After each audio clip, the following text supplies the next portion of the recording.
Ao entrarmos no palacete, fomos recebidos por um ambiente que contrastava fortemente com a fachada majestosa do edifício.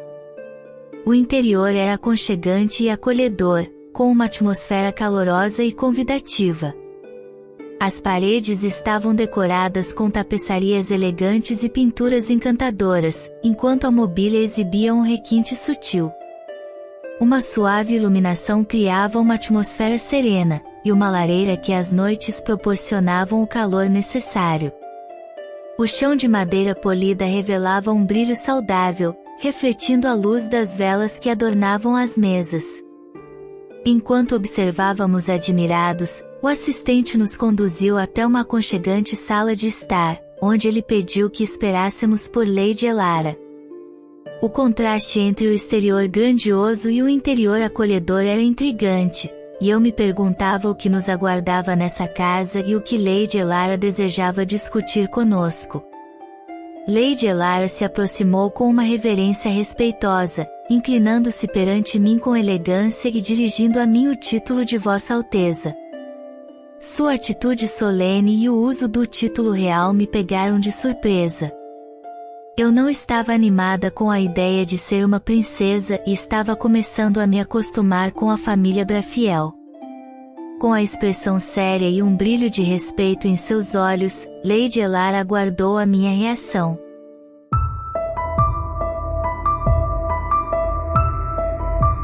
Minha relação com Angus havia evoluído, e eu me via mais como sua filha do que como uma pretendente ao trono. No entanto, agora me vi diante de uma figura importante que me tratava como uma alteza legítima. Eu troquei um olhar rápido com Angus, buscando orientação, e ele assentiu levemente. Parecia que Lady Elara estava ciente do que tinha acontecido entre nós e queria reconhecer minha possível herança real. Com uma voz serena, agradeci a sua reverência e expliquei que havia decidido não buscar o título de princesa e estava feliz em ser parte da família Brafiel. Elara parece frustrada e então me diz que minha vontade não muda o fato de eu ser uma herdeira ao trono. Então, ela propôs um acordo que poderia ser benéfico para ambas as partes. Elara tinha um desejo de elevar a vila do Vale do Leste ao porte de uma cidade e eu poderia ser a chave para alcançar seus objetivos, mas, para isso eu tinha que assumir o meu posto de princesa herdeira do reino, uma ideia que eu discordava veementemente. Lady Elara realmente ficou frustrada com minha resposta. No entanto, Angus interrompeu nossa conversa dizendo que precisávamos descansar, pois partiríamos às altas horas da noite para chegar de manhã a Fulgor Pétrea. Ao ouvir isso, Lady Elara pede aos serviçais que preparasse um banquete. Não demorando muito, o banquete oferecido por Lady Elara em uma tentativa de me mimar, e a mesa estava repleta de iguarias e delícias, mas minha mente estava ocupada com pensamentos sombrios. Enquanto todos ao meu redor desfrutavam do banquete com entusiasmo, eu lutava para disfarçar a sensação de estranheza que me cercava.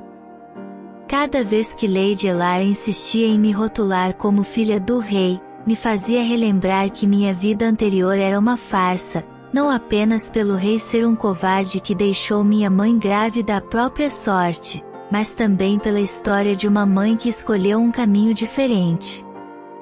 Minha mãe encontrou aconchego nos braços de um homem bom, cujo amor era mais sólido que qualquer coroa, mas essa narrativa de felicidade foi cruelmente interrompida com seu último suspiro ao dar à luz a mim. Culpa essa que carrego todos os dias. A sombra do rei, que abandonou minha mãe grávida, paira sobre meu passado como uma cicatriz persistente que eu nem conhecia e de repente passou a doer.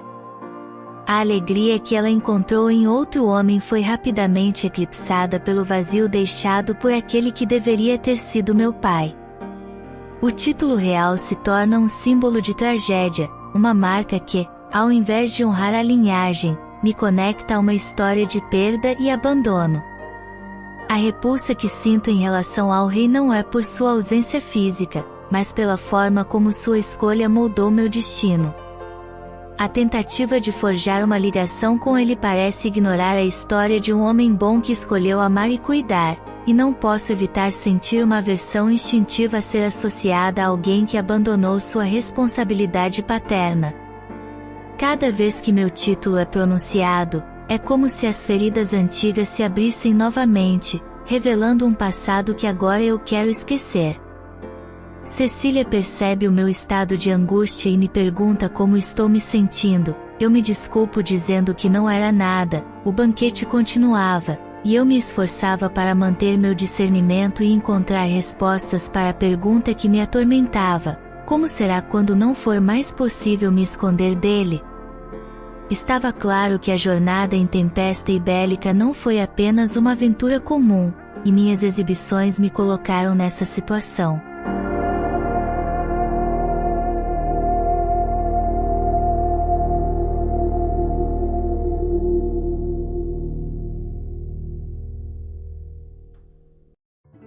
A tarde rompeu silenciosamente no palacete de Lady Elara. Enquanto todos descansavam em seus aposentos luxuosos, eu permanecia acordada, olhando para o teto, imaginando como eu reagiria na presença do rei. Eu sabia que por mais que eu o odiasse, precisaria manter meu discernimento e sabedoria para enfrentar o que estava por vir. Com a chegada do silêncio da noite, acabei sendo levada pelo sono e pelo cansaço.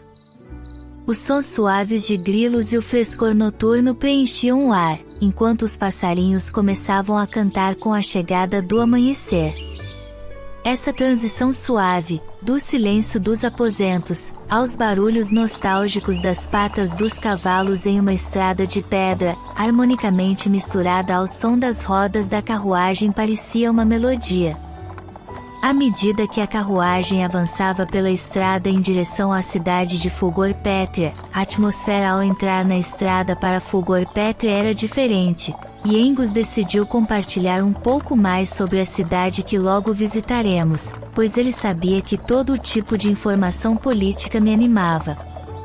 É uma cidade perigosa, começou ele, e sua expressão carregava uma nota de preocupação.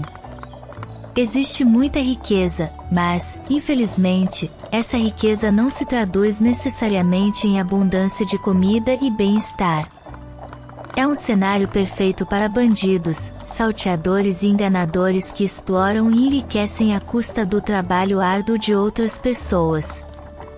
Dessa vez, quando Angus falou da cidade, a sensação que transmitia era de desânimo e desaprovação. Por mais que a riqueza da cidade de Fulgor Pétrea pudesse ser um motivo de orgulho para sua província, a exploração e as injustiças que ocorriam ali claramente o afetavam profundamente. A cidade estava associada a perigos e desigualdades que ele não estava disposto a aceitar, e eu podia ver essa determinação em seu olhar enquanto nos aproximávamos de nosso próximo destino.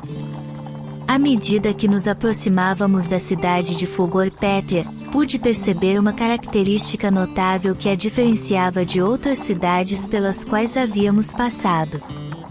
Não avistamos muralhas circundando a cidade, o que era um tanto inusitado, considerando as ameaças frequentes de bandidos e salteadores em regiões ricas como essa. Em vez disso, o que parecia servir de proteção para Fulgor Pétrea era o próprio terreno em que a cidade estava construída. Os arredores da cidade eram marcados por solos especiais, capazes de entrar em combustão quando pressionados ou manipulados de forma inadequada. Essa característica única e perigosa atuava como uma barreira natural, desencorajando os desavisados de invadir a cidade. À medida que nos aproximávamos da entrada da cidade, podíamos sentir a tensão no ar, sabendo que qualquer passo em falso poderia resultar em sérias consequências. Era evidente que, em Fulgor Pétrea, a própria natureza servia como protetora, e os forasteiros deveriam se ater com muito cuidado a essa peculiaridade local. À medida que descemos da carruagem nos estábulos de Fulgor Pétrea, senti o chão firme sob meus pés. A cidade era realmente impressionante, com sua arquitetura única esculpida nas montanhas. Angus, Cecília, Kaelas e eu estávamos ansiosos para explorar esse lugar diferente de tudo o que tínhamos visto até agora.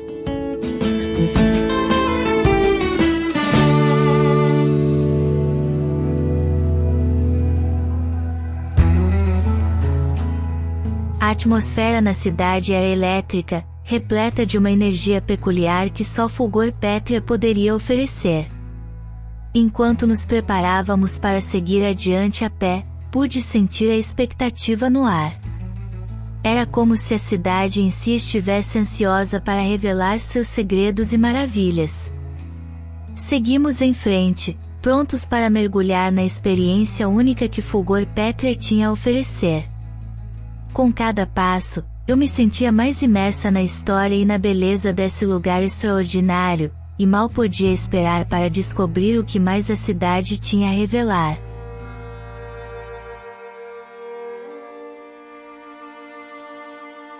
Conforme adentrávamos a cidade de Fulgor Pétria, pude ver com meus próprios olhos a impressionante arquitetura que caracterizava esse lugar único. Angus, sempre atento a compartilhar seu vasto conhecimento sobre a região, explicou com detalhes a história por trás da cidade. Ele mencionou que Fulgor Pétria era uma cidade que se desenvolveu de maneira única, aproveitando o próprio relevo montanhoso como base de sua construção. Durante milênios, a mineração e a escavação cuidadosa haviam moldado essa cidade em sua forma atual. O que antes fazia parte das montanhas circundantes agora havia se transformado na estrutura da cidade, com edifícios esculpidos na pedra e ruas que serpenteavam pelo terreno escavado. Fiquei maravilhada com a ideia de que a cidade havia sido esculpida no coração das montanhas ao longo de milênios. Era como se Fulgor Pétria fosse um testemunho da engenhosidade e da paciência do povo que a construíra. Enquanto caminhávamos pelas ruas escavadas na pedra, eu contemplava a magnificência da cidade e a história que ela representava, um verdadeiro monumento à perseverança e à adaptabilidade humana. A escola de forja de Fulgor Pétria era um local impressionante, cheio de calor e metal retumbante. A paixão e dedicação dos jovens aprendizes eram palpáveis, e a atmosfera era carregada de energia criativa. Logo conhecemos Lyra, uma jovem excepcional que se destacava entre os alunos. Lyra, uma jovem determinada e talentosa, compartilhou conosco sua ambição de se tornar a melhor forjadora de sua geração. Ela também aspirava a ingressar no prestigioso Conselho das Forjas, uma posição de grande honra e responsabilidade na cidade. Seus pais a trouxeram para Fulgor Pétria em busca de oportunidades e prosperidade, e o nome dela era uma homenagem à deusa Lyra, a quem eram devotos. No entanto, a conversa tomou um rumo sombrio quando descobrimos que os pais de Lyra foram vítimas de um ataque dos Salteadores das Chamas Azuis, um grupo temido na região. Angus imediatamente se comprometeu a interceder por ela junto ao Conselho das Forjas, que era liderado pelo Conde de Fulgor Pétria. Era uma situação trágica e preocupante, mas também uma oportunidade para Lyra receber o apoio que merecia. Com essa descoberta, começamos a compreender melhor a dinâmica da cidade e os desafios que seus habitantes enfrentavam diariamente. Estávamos prontos para aprender mais sobre Fulgor Pétria e as histórias que ela tinha a compartilhar.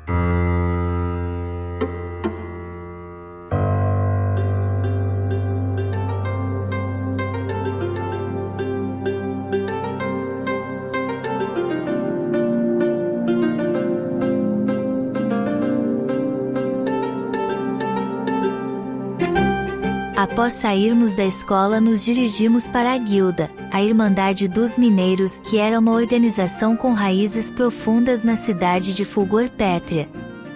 Chegamos na Guilda e fomos recebidos pelo Anão Torian, que logo arrumou um café da manhã reforçado para nós. O café da manhã não era requintado ao nível dos nobres, mas, Para cada membro da família Brafiel, isso não era motivo de desconforto. Segundo Torian, a Irmandade havia sido formada pelos próprios mineiros da cidade, para proteger seus interesses, e assegurar que recebessem uma parcela justa, da riqueza que extraíam das profundezas da terra. Essa união era essencial, uma vez que o trabalho nas minas era árduo e repleto de desafios. Além disso, Torian compartilhou uma informação intrigante. Ele mencionou uma antiga profecia entre os seguidores de Ignis, a deusa do fogo, que falava sobre o fogo eterno. Essa chama lendária supostamente concederia poder ilimitado a quem a encontrasse. Essa profecia havia despertado a ambição de aventureiros e caçadores de tesouros que chegavam à cidade em busca desse tesouro lendário. Enquanto Torian falava sobre o fogo eterno, minha mente começou a conectar pontos. O solo instável de fulgor pétrea, que reagia ao oxigênio, era uma característica única que tornava a cidade única. No entanto, a mineração intensa e o desgaste constante vão levar à exaustão desse recurso natural em alguns milênios. O que os aventureiros e caçadores de tesouros estavam buscando talvez fosse um fenômeno natural. A visita à Irmandade dos Mineiros nos deu uma visão mais profunda da cidade e de como ela operava. Havia tanto a aprender e descobrir em Fulgor Pétrea, e eu estava ansiosa para explorar mais sobre sua história e segredos ocultos.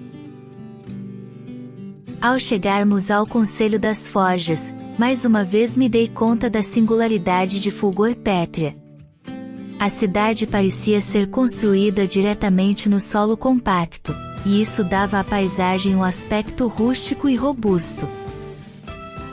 Diferente de outras cidades, onde as construções eram feitas com materiais convencionais, aqui as casas eram em sua maioria barracas de lona, que podiam ser facilmente realocadas para permitir a escavação contínua do solo. A falta de conforto era notável, mas as pessoas de Fulgor Pétrea estavam acostumadas com essa vida árdua. Eles valorizavam sua cidade, com seus recursos naturais e a riqueza que provinha das minas. Agora, diante do Conselho das Forjas, nos preparamos para mais uma reunião e para aprender sobre a importância desse órgão na cidade.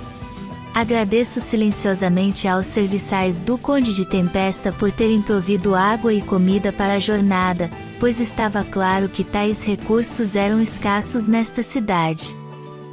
Era evidente que Fulgor Pétrea tinha suas próprias peculiaridades e desafios, e eu estava ansiosa para entender mais sobre sua sociedade e suas dinâmicas.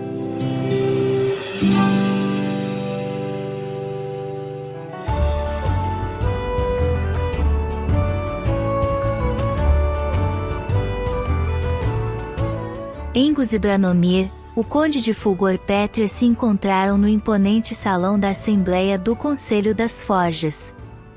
O local refletia a natureza única da cidade, sendo todo construído a partir do solo compacto da região. As paredes, o púlpito e os assentos eram todos feitos desse material robusto, proporcionando uma sensação de solidez e tradição. Engus apresentou o pedido em nome de Lyra, a jovem forjadora de grande talento que sonhava em se destacar e até ingressar no Conselho das Forjas. Branomir, demonstrando que o seu coração era maior que a sua altura de anão, prontamente aceitou a solicitação, o que trouxe alívio ao grupo. Lyra teria uma oportunidade de seguir seu sonho e contribuir para a comunidade mineira. Com esse assunto resolvido, a reunião prosseguiu para tratar de questões relacionadas à cidade de Fulgor Pétrea. Os tópicos em discussão abordavam desde a segurança da cidade até as relações comerciais com a outra província. Eu observava atentamente, percebendo a complexidade dos desafios que enfrentavam e a importância do Conselho das Forjas para a governança da cidade.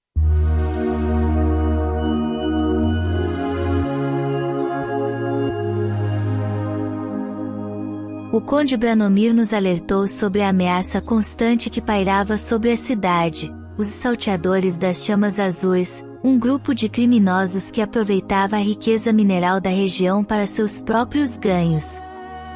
Eles roubavam minérios inflamáveis e os vendiam clandestinamente na outra província, gerando um constante temor entre os cidadãos locais. O responsável por tentar manter a ordem na cidade era a Guarda da Chama, liderada por um homem de nome intrigante, Capitão Draegon.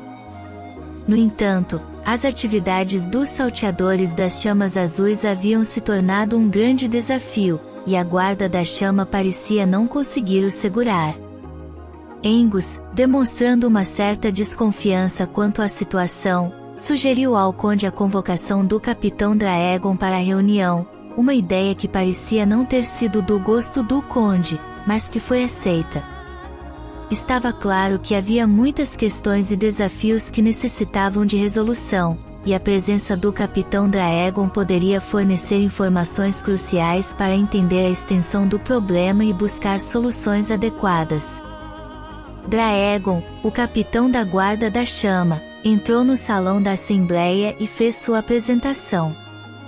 Ele afirmou ter vindo em cumprimento às ordens de Lucius Rondon, o irmão do rei, e que sua missão era ajudar a reforçar a segurança da cidade de Fulgor Pétrea. Enquanto o capitão apresentava sua presença e propósito, minha mente começou a conectar os pontos: salteadores das chamas azuis, minerais roubados para outra província, e a chegada de Draegon sob as ordens de Lucius, o irmão do rei. Tudo parecia um tanto conveniente demais, quase como se estivessem tentando esconder alguma coisa, e eu esperava que Angus percebesse isso. Meu pai, Angus, agradeceu aos esforços do capitão em sua missão. Logo após sua apresentação, percebi uma oportunidade de contribuir para a discussão. Perguntei a Angus sobre a possibilidade de enviar aventureiros e mercenários para ajudar na segurança da cidade. No entanto, Angus me explicou que o terreno acidentado e traiçoeiro de Fulgor Pétrea tornava o local perigoso para os desavisados. Ele afirmou que a cidade era quase como uma cilada, e enviar pessoas que não estavam familiarizadas com a região poderia ser arriscado. Compreendi a lógica de Angus e abaixei a cabeça, percebendo que ele estava certo em sua avaliação. Era evidente que a cidade tinha suas particularidades e desafios únicos, e a segurança era uma questão complexa.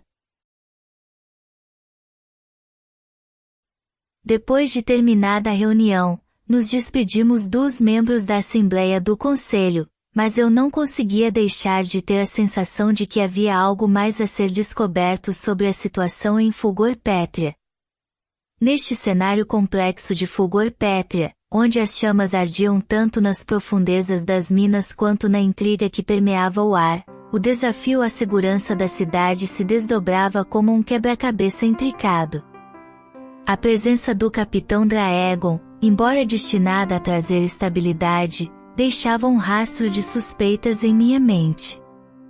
Enquanto nos despedimos dos membros da Assembleia do Conselho, uma resolução se formava em meu íntimo. A necessidade de ficar atenta às conexões entre os salteadores das chamas azuis, a missão de Draegon e as ordens de Lucius Rondon, o irmão do rei. Talvez nas sombras dessa intriga, eu pudesse desvendar os verdadeiros motivos por trás da crise que ameaçava Fulgor Pétrea. Consciente de que a segurança da cidade não estava apenas nas mãos da Guarda da Chama, mas também na perspicácia daqueles dispostos a desvendar os mistérios que se ocultavam nas entrelinhas, enquanto as chamas dançavam no solo em erupções à distância, eu me perguntava se a verdade era tão volátil quanto o fogo, capaz de se esconder nas sombras mais profundas da cidade flamejante.